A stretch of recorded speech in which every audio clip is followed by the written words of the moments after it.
നമുക്കങ്ങനെ മുന്നോട്ട് പോകാൻ കഴിയില്ല എന്ന് ഞാൻ പറഞ്ഞപ്പോ അതൊന്നും വലിയ പ്രശ്നമൊന്നുമില്ല, അത് കുറച്ച് പ്രശ്നങ്ങൾ ഉണ്ടാവും, ഇസാഖിനിപ്പോ അതിന് പ്രശ്നമൊന്നും ഉണ്ടാക്കാൻ ഞാൻ മതിയെന്നു. അല്ല, ഉള്ള കാര്യം നേരെ ചൊവ്വേ പച്ചക്കാണ് പറയേ. അത് കഴിഞ്ഞ് ഇവരിതിനോട് പുറംതിരിഞ്ഞു നിൽക്കുന്ന സമീപനമാണ് എന്ന് വന്നപ്പോ ഞാൻ എന്റെ സഹ കൗൺസിലർമാരോട് UDF നേതാക്കളോടൊക്കെ ഈ കാര്യം സംസാരിച്ചു.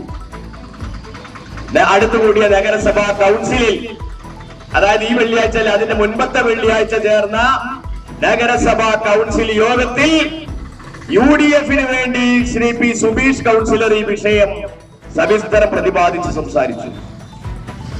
അങ്ങനെ സംസാരിച്ചപ്പോഴും അതിന് മറുപടി എന്നോണം നഗരസഭ പൊതുമരാമത്ത് സ്റ്റാൻഡിംഗ് കമ്മിറ്റി ചെയർമാനാ മറുപടി പറഞ്ഞത്.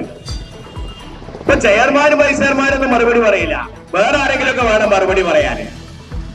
കൃത്യമായ ഒരു വിഷയത്തെ അഡ്രസ് ചെയ്ത് സംസാരിക്കാൻ കഴിവുകെട്ട ഭരണസമിതി നേതൃത്വമാണ് അവിടെ ഇരിക്കുന്നത് എന്ന് പറയുന്നതിൽ എനിക്ക് ലേശം പ്രയാസമുണ്ട്. പക്ഷെ പറയാതിരിക്കാൻ നിർവാഹമില്ല. അവർ പറഞ്ഞത് എന്താണ്? ഡയസിന്റെ തീരുമാനം, അതായത് ഭരിക്കുന്നവരുടെ തീരുമാനം, ഈ തീരുമാനവുമായി മുന്നോട്ട് പോവുകയാണ്, ഒരു കുഴപ്പമില്ല എന്നാ പറഞ്ഞു. ജനങ്ങൾ വളരെ സന്തോഷവാന്മാരാണ്. നമ്മുടെ ചെർപ്പളശ്ശേരി എത്ര സമാധാനപരമാണ്. അവിടെ പറഞ്ഞ വാചകങ്ങളാ ഇതൊക്കെ. ഇപ്പൊ ചാനലുകാർ അന്ന് എടുത്തിട്ടുണ്ടാവും, പക്ഷെ അവർക്ക് സൗകര്യമുള്ളതല്ലേ വിടൂ.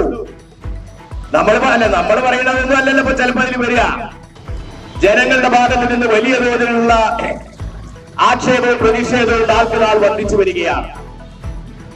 ഇനി സമരത്തിന്റെ മാർഗമല്ലാതെ ന്യായമായി നഗരസഭാ കാര്യാലയത്തിലോ ജനാധിപത്യ ഭരണഘടനാപരമായ കൗൺസിൽ യോഗത്തിലോ പറഞ്ഞാൽ പുല്ല് വില കൽപ്പിക്കുന്ന ദാർഢ്യത്തിന്റെയും അഹങ്കാരത്തിന്റെയും മൂർത്തിഭാവമായ ഒരു ഭരണസമിതി നേതൃത്വത്തോട് ഇനി മര്യാദയുടെ ഭാഷ നടക്കില്ല എന്ന് ബോധ്യപ്പെട്ടപ്പോഴാണ് ഞങ്ങൾ ഈ സമരരംഗത്തേക്ക് ഇറങ്ങിയത്. എന്താ ചെർപ്പശ്ശേരി അങ്ങാടിയിലെ പിന്നെ പ്രശ്നപ്പോ അവിടെ വണ്ടി ഇറങ്ങിയിട്ട് നടക്കുക.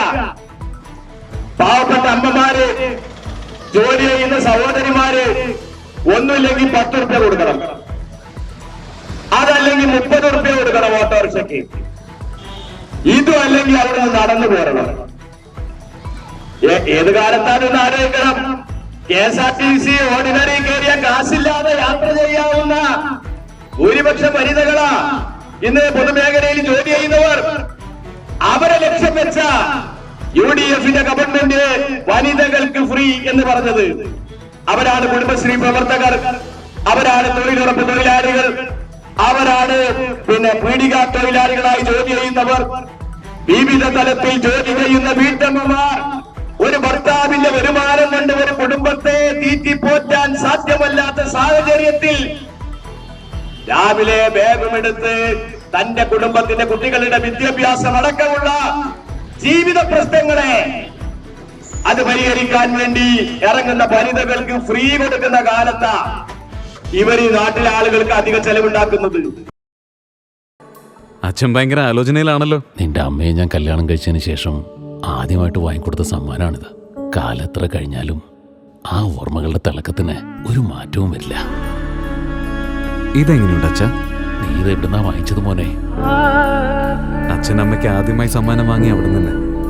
രഞ്ജിഷ് ഹി സഹി. Celebration of 39 golden years. ആഭരണങ്ങൾ ആഘോഷമാകട്ടെ. MA sons gold and diamonds, Cherpulassery.